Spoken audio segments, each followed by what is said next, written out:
Hello, मैं हूं निर्पेंद्र और आप देख रहे हैं स्टडी मित्र।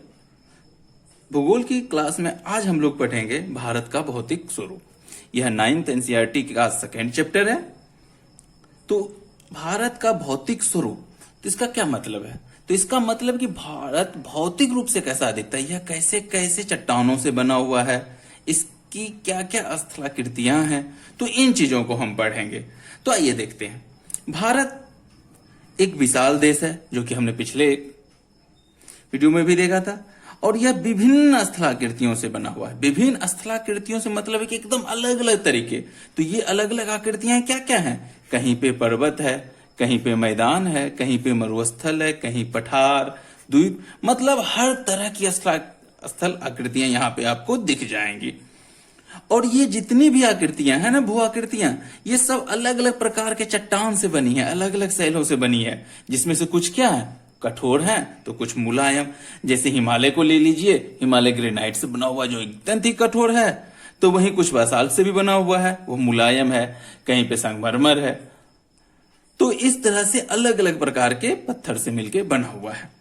अब देखिए, ये तो था क्या कि कैसी आकृतियां और कैसे चट्टान से बना। इसके अलावे हमारे देश में कुछ आकृति ऐसी हैं जो कि अत्यंत ही नवीन है, और कुछ क्या है जो संसार में सबसे पुराने में से एक है। जैसे भारत का प्रायद्वीपीय पठार जो है ना, वो पृथ्वी का प्राचीनतम भाग है। भारत ही नहीं, दुनिया का प्राचीनतम भाग है। और वहीं हिमालय और उसका मैदान क्या है, एकदम नवीन स्थलाकृतियां हैं, जो कि 7 करोड़ वर्ष बनी हैं।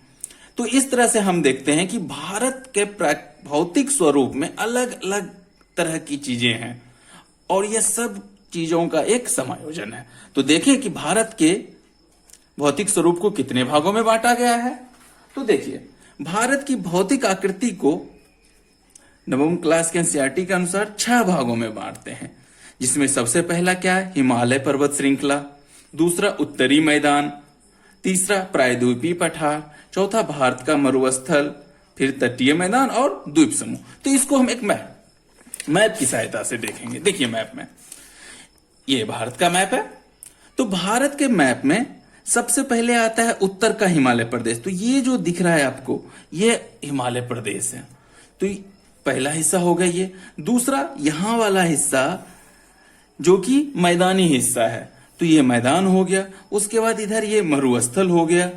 फिर आइए प्रायद्वीप में, तो ये पूरा हिस्सा क्या है, पठारी हिस्सा है, तो प्रायद्वीपीय पठार हो गया। उसके अलावा यहां देखिए, यह तटीय मैदान हो गया दोनों तरफ, और इसके अलावा कुछ द्वीप भी हैं। तो ये रहा द्वीप समूह, लक्षद्वीप, और इधर अंडमान निकोबार द्वीप समूह। तो हमने देख लिया कि मैप में कौन सा हिस्सा कहां पे है। अब एक एक करके सबके बारे में विस्तार से पढ़ेंगे। तो आइए देखते हैं। सबसे पहले हिमालय पर्वत श्रृंखला। हिमालय पर्वत का नाम आते के साथ आपके दिमाग में एक फिगर आ जाता है, जहां सब बड़ी बड़ी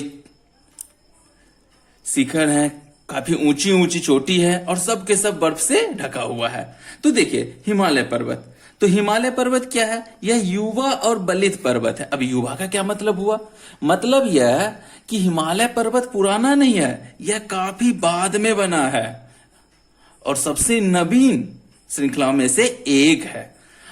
अब देखिए, यह इसका विस्तार कहां से कहां है। इसका विस्तार उत्तर पश्चिम में सिंधु से शुरू होता है और ब्रह्मपुत्र नदी तक फैला हुआ है।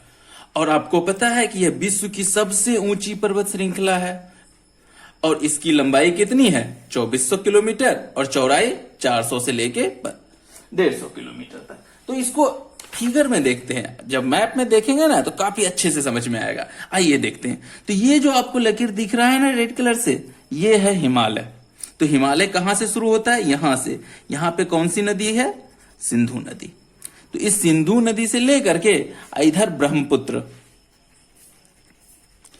नदी तक फैला हुआ है, यहां से लेके यहां तक ये हिमालय रहा।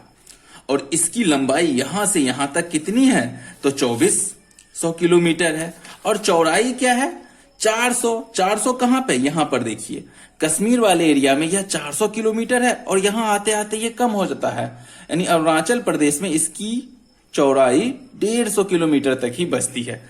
मतलब यहां पे कितना, 400 किलोमीटर, और यहां पे कितना, 150 किलोमीटर तक ही बसता है।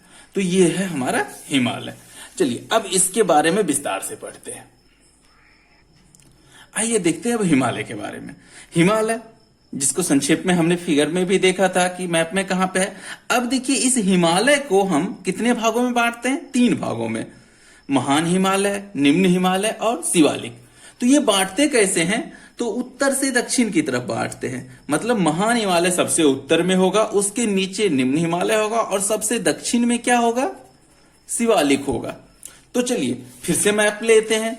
मैप में ये जो हिस्सा है ऊपर वाला, ये लाइन आप देख सकते हैं, ये है महान हिमालय, जिसे हम लोग किस नाम से जानते हैं? हिमाद्री के नाम से भी जानते हैं।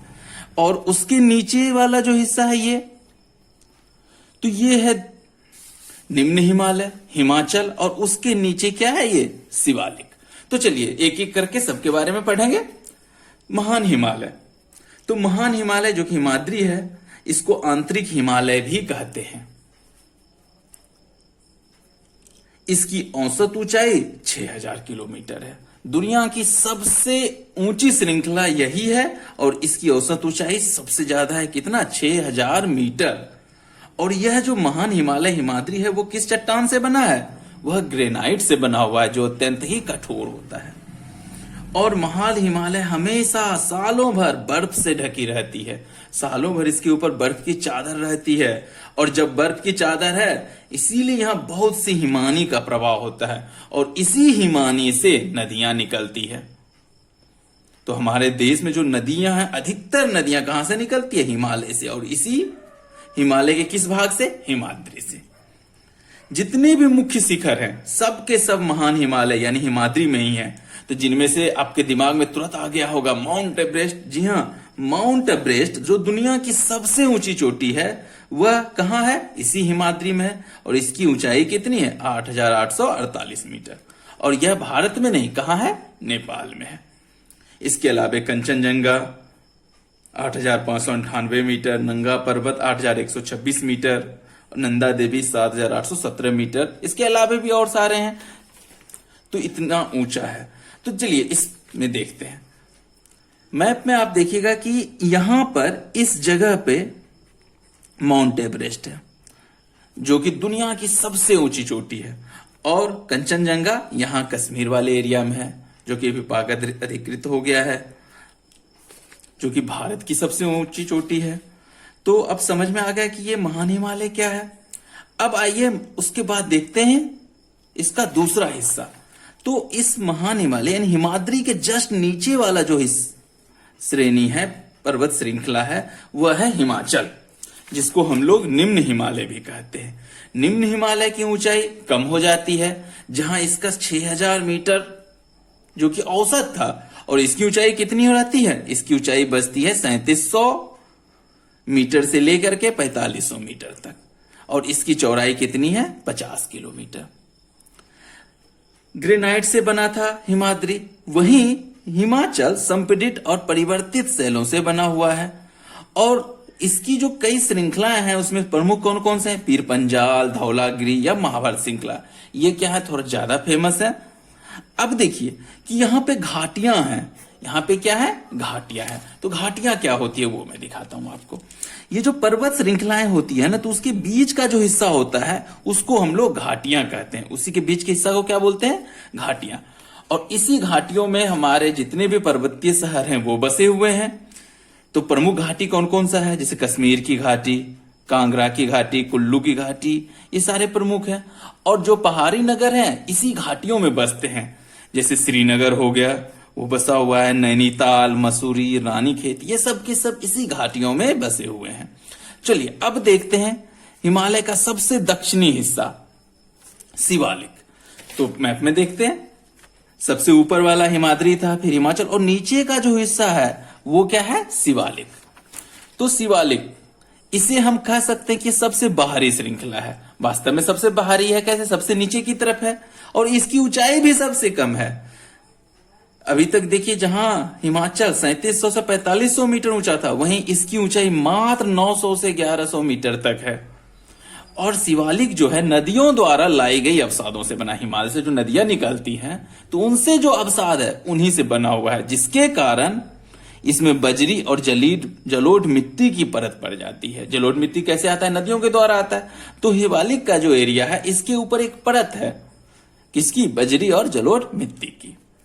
अब हिमाचल और शिवालिक उसके बीच में जो घाटी है उसको दून कहते हैं। ये बहुत इंपॉर्टेंट है। चलिए फिगर में देखें तो देखते हैं मैप में, ये जो हिमाचल है और उसके नीचे शिवालिक, तो इसके बीच का जो एरिया है उसी को दून कहते हैं। तो हमारे देश में बहुत सारे दून फेमस हैं, जैसे देहरादून, कोटली दून, काठमांडू नेपाल में। तो ये सारे क्या है? दून प्रदेश हैं। तो समझ में आ गया होगा आपको। मुझे लगता है कि आप लोगों को समझ में आ रहा होगा, और अगर आपको अच्छा लग रहा है, समझ में आ रहा है, तो फटाफट इसे शेयर कर दीजिए, और लाइक तो बनता ही है। तो चलिए अब आगे बढ़ते हैं। हिमालय के बाद नंबर आता है किसका? उत्तरी मैदान का। भारत का उत्तरी मैदान जो सबसे नवीनतम बना हुआ हिस्सा है, हिमालय के बाद का हिस्सा। तो देखते हैं ये कहां से कहां तक फैला हुआ है। तो देखिए उत्तरी मैदान कहां से फैला है? यहां सिंधु नदी से शुरू कीजिए, इस एरिया तक सिंधु नदी के द्वारा बना हुआ है, फिर यहां तक, और उसके बाद इधर के हिस्से में यहां गंगा का और फिर ब्रह्मपुत्र का हिस्सा आ जाता है। तो इस पूरे हिस्से में फैला हुआ है क्या? भारत का उत्तरी मैदान। चलिए उसके बारे में देखते हैं। भारत का उत्तरी मैदान यह सिंधु नदी, गंगा नदी और ब्रह्मपुत्र नदी तथा इसकी सहायक नदियों से बना हुआ है, यानी उसके द्वारा लाई गई मिट्टी के निक्षेप से बना हुआ है। यह किससे बना हुआ है? तो नदी द्वारा जलोढ़ मिट्टी आती है, तो जलोढ़ मिट्टी से बना हुआ है। और यह जलोढ़ मिट्टी बहुत उपजाऊ होती है, और जब उपजाऊ है तो जनसंख्या ज्यादा होगी, यानी सघन जनसंख्या वाला क्षेत्र है। अब उत्तर का जो मैदान है ना, उसकी लंबाई कितनी है? 2400 किलोमीटर, और इसकी चौड़ाई कहीं पे 240 है और कहीं पे 320 किलोमीटर तक है, इसके बीच है। और इसका टोटल विस्तार देखें तो 7 लाख वर्ग किलोमीटर हो जाता है। अब देखिए उत्तरी मैदान को अगर हम बांटना चाहे तो 3 भागों में बांट सकते हैं। क्या क्या? पहला हो जाएगा पंजाब का मैदान, पंजाब का मैदान, दूसरा गंगा का मैदान, तीसरा ब्रह्मपुत्र का मैदान। तो पंजाब का मैदान सिंधु और उसकी सहायक नदियां कौन कौन सी है? चिनाब, रावी, ब्यास, इन चीजों से मिलकर बना हुआ है। वहीं गंगा का मैदान गंगा और उसकी सहायक नदियां जैसे यमुना, कोसी, इन सब नदियों से मिलकर बना हुआ है। और तीसरा ब्रह्मपुत्र का मैदान ब्रह्मपुत्र नदी से मिलकर बना हुआ है। अब पंजाब के मैदान का एरिया कौन सा कवर करता है? पंजाब का। गंगा के मैदान में कौन कौन सा? हरियाणा, दिल्ली, उत्तर प्रदेश, बिहार, झारखंड का कुछ हिस्सा और पश्चिम बंगाल का हिस्सा आता है। वहीं ब्रह्मपुत्र के मैदान किसमें आता है? असम का हिस्सा आता है। तो मैप में देखते हैं, यहां सिंधु नदी है, और सिंधु नदी से लेकर के ये बीच का जो हिस्सा है ये है हमारा सिंधु का मैदान, यानी पंजाब का मैदान। और यहां से जो है वो गंगा नदी का, और इधर जो बचता है वो किसका? ब्रह्मपुत्र का मैदान हो जाता है। और यह मैदान इतना उपजाऊ है जिसके कारण यहां की जनसंख्या बहुत ही सघन है। अब उत्तर का मैदानी एरिया जो है वह कहीं भी 204 मीटर से ज्यादा ऊंचा नहीं है। तो ये चीज आप अब ये जो उत्तर का मैदानी भाग है इसे हम लोग 4 भागों में बांट सकते हैं। ये क्या क्या है? झावर, तराई, भांगर यानी बांगर और खादर। तो झावर क्या है? तो चलिए मैप में देख के बताते हैं आपको। सबसे हिमालय का बाहरी हिस्सा क्या है? वो है शिवालिक। तो ये शिवालिक के जो नीचे का हिस्सा है जो यहां तक फैला हुआ है, यही है हमारा झावर प्रदेश। तो ये झावर प्रदेश जो है वो कहां से कहां तक फैला हुआ है? सिंधु नदी से लेकर के, और यहां पर है तीस्ता नदी। तो इस तीस्ता नदी और सिंधु नदी के बीच में यहां से यहां तक फैला हुआ है, और इसकी चौड़ाई 8 किलोमीटर है और कहीं पे 16 किलोमीटर है। तो चलिए देखते हैं। शिवालिक की ढाल पे बसा हुआ है, एकदम सही। उसके बाद ये सिंधु से कहां तक है? तीस्ता नदी तक है, और इसकी चौड़ाई 8 किलोमीटर से लेके 16 किलोमीटर के बीच है। अब आते हैं तराई पे। तराई से पहले देखिए झावर की एक खासियत क्या है कि यहां पे क्या है कि बहुत ज्यादा कंकर पत्थर है। तो हिमालय से जो नदियां आती है ना, इस कंकर पत्थर में विलीन के तरह हो जाती है। और उसके नीचे का हिस्सा क्या होता है? तराई। तराई हिस्सा क्या होता है कि यहाँ पर जो झावर है, झावर के नीचे दक्षिण का जो हिस्सा होता है वो क्या होता है? तराई बोलते हैं। तो तराई जो है झावर के दक्षिण में है और यह दलदली भूमि होती है। यहाँ काफी दलदल है और यह नम भूमि होता है। यहाँ पे क्या है? बहुत नम। और जो नदियां यहाँ पे लुप्त हो गई थी वो वापस तराई वाले एरिया में नदी का रूप धारण कर लेती है। और इस क्षेत्र की खासियत क्या है कि यहाँ पर जैव विविधता पाई जाती है। यह वन्य जीवन के लिए यानी वन्य प्राणियों के लिए अत्यंत ही आदर्श है। और नदियां यहाँ पे एकदम धीरे धीरे बहती है। अब उसके नीचे का हिस्सा जो होता है वो होता है बांगर और खादर। तो बांगर और खादर किसको बोलते हैं? तो मैदानी भाग जो तराई के नीचे होता है वह हिस्सा जहां बाढ़ नहीं आती है, यानी जो ऊंचा हिस्सा है, जो ऊंचाई पर स्थित है और जहां बाढ़ नहीं आती तो उसको हम लोग बांगर बोलते हैं। या एनसीईआरटी में भांगर लिखा हुआ है। और इसकी खासियत क्या है कि चूंकि बाढ़ नहीं आती तो जलोढ़ मिट्टी नहीं रहेगी, तो इस एरिया में कंकर और रेत की मात्रा ज्यादा है। और तो समझ में आ गया कि बांगर क्या है। अब देखते हैं खादर, जो कि बहुत ही महत्वपूर्ण है। तो मैदानी भाग का वह हिस्सा जहां पर बाढ़ आती है और लगभग हर साल वहां मिट्टी का निक्षेप होता है, तो उसे हम लोग क्या बोलते हैं? खादर बोलते हैं। अब चूंकि हर साल बाढ़ आती है, मिट्टी का निक्षेप होता है, नई मिट्टी आ जाती है, तो इसलिए यह हिस्सा बहुत ही उपजाऊ है। और यहां पे जनसंख्या घन होने का कारण यही है। तो समझ में आ गया होगा आपको कि मैदानी भाग को हम 4 भागों में किस तरह से बांटते हैं। अब देखते हैं कुछ और चीजें जो कि मैदानी भागों में पाई जाती है। तो उसमें से पहला है नदीय द्वीप। ये नदी द्वीप क्या है? तो नदी जहां पे उसका अंतिम सिरा जब आने लगता है तो वो धीरे धीरे स्लो हो जाती है। जब वो बंगाल के खाड़ी में गिरने वाली होती है, अधिकतर नदियां जो हिमालय से निकलती है वो कहां? बंगाल खाड़ी में गिरती है। तो अंतिम समय में वह गति क्या होती है? एकदम कम हो जाती है। और कम जब हो जाती है तो नदी के बीच में द्वीप का निर्माण हो जाता है, मतलब कुछ ऊंची भूमि होती है। तो इसी को नदीय द्वीप कहते हैं, जिसके चारों तरफ पानी होता है। और ब्रह्मपुत्र नदी में एक द्वीप है माजुली, जो कि विश्व का सबसे बड़ा नदीय द्वीप है। तो समझ में आ गया होगा आपको कि नदीय द्वीप क्या है। इसके अलावे कुछ और चीजें होती हैं, वो आपको मैं बताता हूं। जैसे वितरिकाएं। अब ये वितरिकाएं क्या है कि नदियां अपने निचले भाग में क्या होता है? गाढ़ एकत्र करती है, जिसके कारण जैसे अगर कोई एक नदी आ रही थी, वो क्या होती है? कई धाराओं में बट जाती है। तो ये जो कई धाराओं में बट जाती है, तो इसी को वितरिकाएं कहते हैं। तो समझ में आ गया आपको किसको क्या बोलते हैं? वितरिकाएं। अब एक चीज और आता है, दोआब किसे कहते हैं? दो आब। तो देखिए, दो मतलब दो और आब मतलब होता है जल। मतलब कि दो जल से घिरे क्षेत्र को क्या बोलेंगे? दो आब बोलेंगे। मतलब दो नदियों के बीच का जो हिस्सा होता है उसको क्या बोलते हैं? दोआब। जैसे एक गंगा नदी है और उसके बगल से अगर कोई नदी गुजर रही है तो दोनों के बीच के हिस्से को क्या बोलेंगे? दोआब बोलेंगे। अब यहां पर एक चीज और है, पंजाब। तो पंजाब का नाम पंजाब कैसे पड़ा, ये बताइए। तो पंजाब यानी पंच और जाब यानी आब से मिलके बना है। आब मतलब नदी हो जाती है और पंच मतलब 5। तो 5 नदियां वाला जो क्षेत्र है उसी को पंजाब बोलते हैं। और पंजाब में 5 नदी है, सिंधु और उसकी सभी सहायक नदियां। तो चलिए अब आगे देखते हैं भारत का मरुस्थलीय हिस्सा।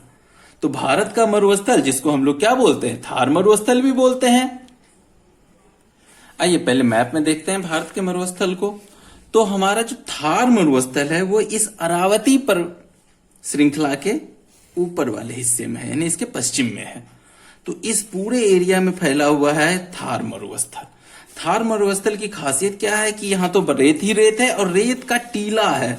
तो रेत का जो टीला है इसको हम लोग बोलते हैं बरकान। देखिए, अरावली के पश्चिम में है और बालू का टीला जो है, रेत के टीला, इसको क्या बोलते हैं? बरकान। और इस बरकान के लिए जैसलमेर प्रसिद्ध है।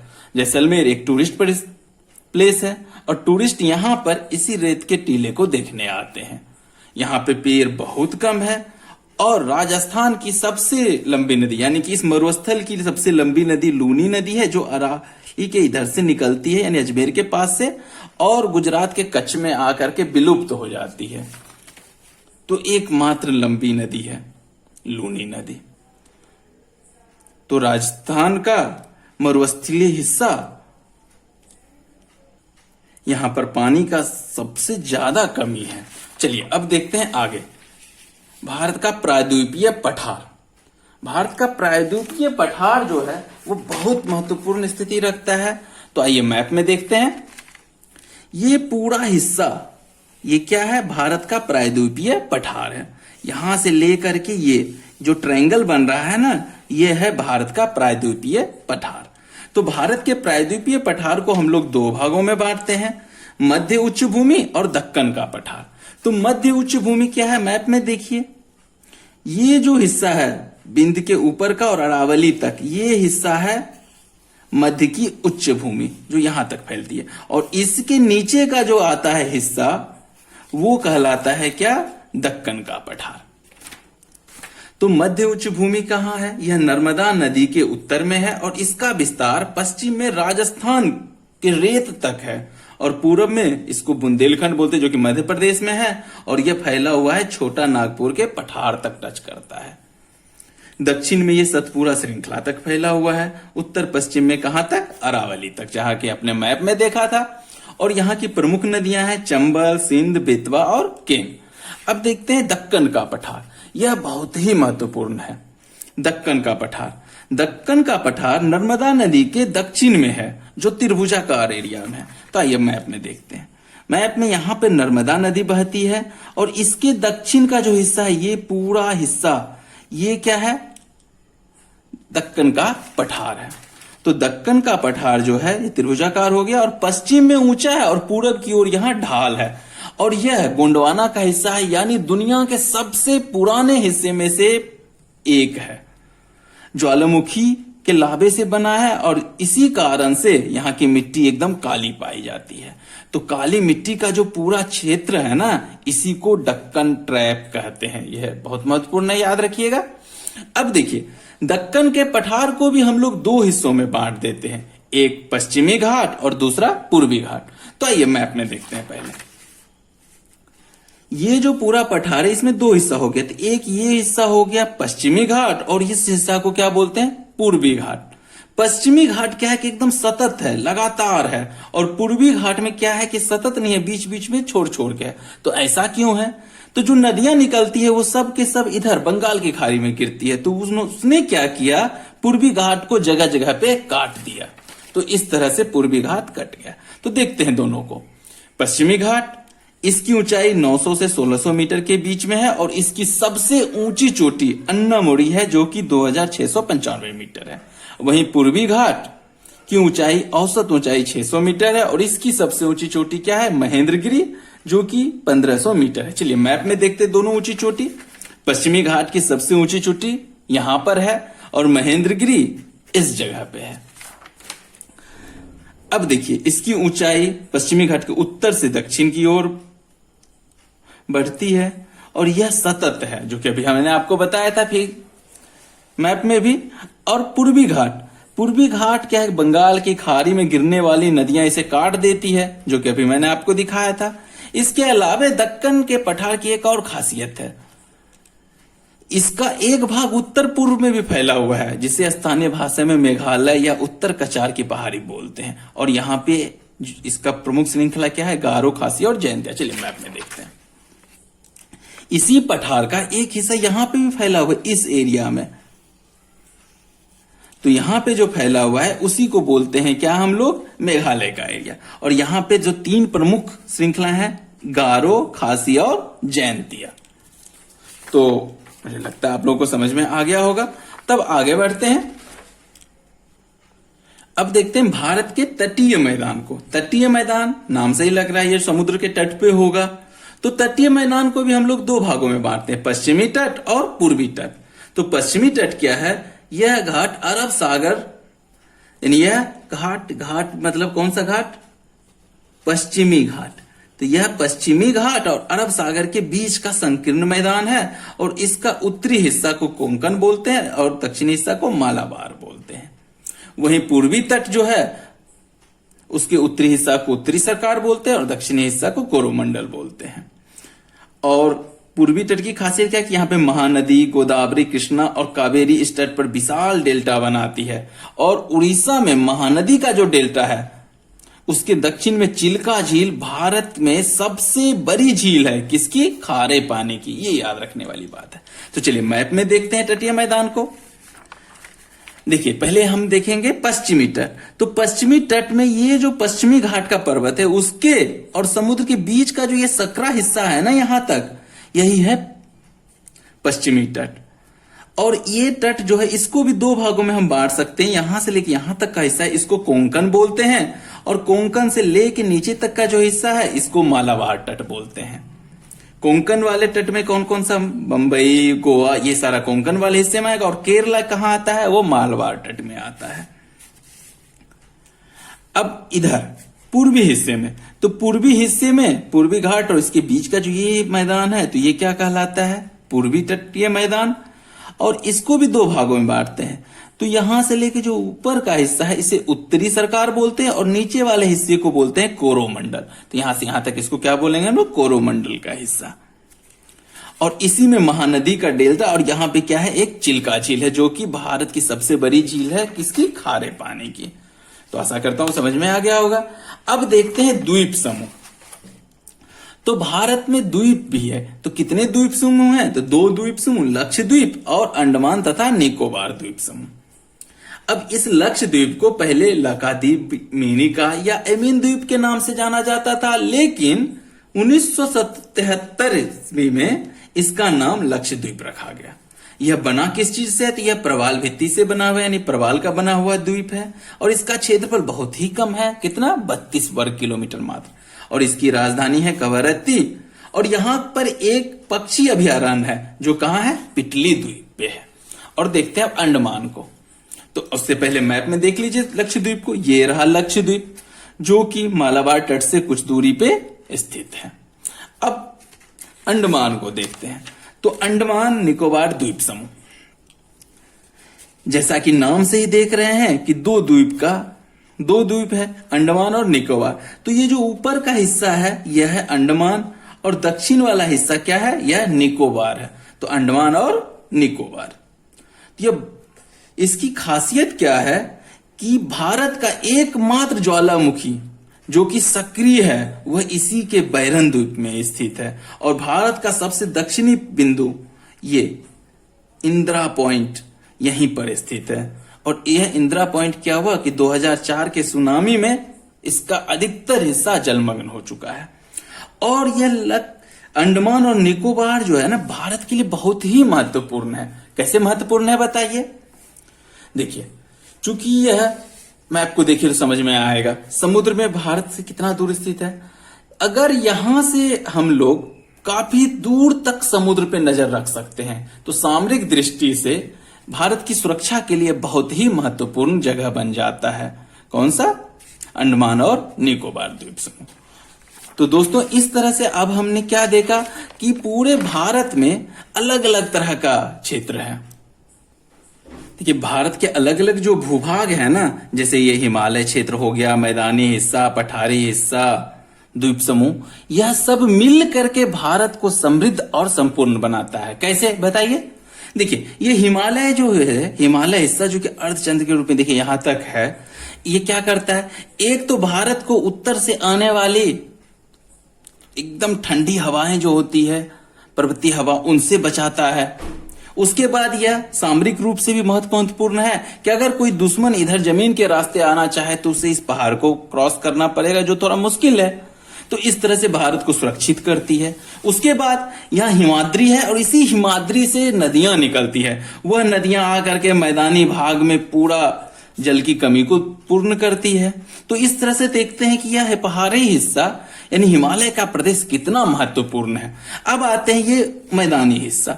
ये मैदानी हिस्सा में क्या है? नदियों के कारण पानी की कमी नहीं होती है और यह उपजाऊ है तो खेती अच्छे से होती है, जिसके कारण यह काफी समृद्ध बनाता है, हमें खाद्यान्न के मामले में आत्मनिर्भर बनाता है। और हिमालय से जो नदियां आती है वह पानी की कमी को पूरा कर देती है।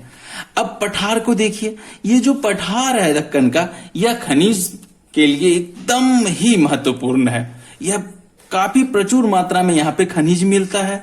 उसके बाद यहाँ पे काली मिट्टी मिलती है, जिससे कि कपास की खेती बहुत अच्छे तरीके से होती है।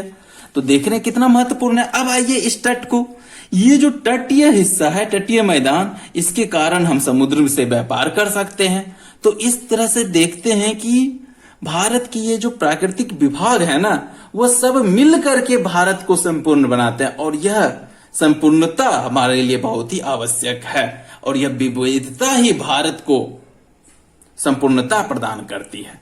तो दोस्तों, आपको यह वीडियो कैसा लगा हमें जरूर बताइए। अच्छा लगा तो कमेंट करके बताइए। अगर कुछ प्रॉब्लम आती है तो कमेंट करके हम उसे आप बताइए, और हम उसे दूर करने की कोशिश करेंगे। और इसे शेयर जरूर कर दीजिए। तो मिलते हैं अगले वीडियो में। हमारे साथ बने रहने के लिए आपका बहुत बहुत धन्यवाद। जय हिंद।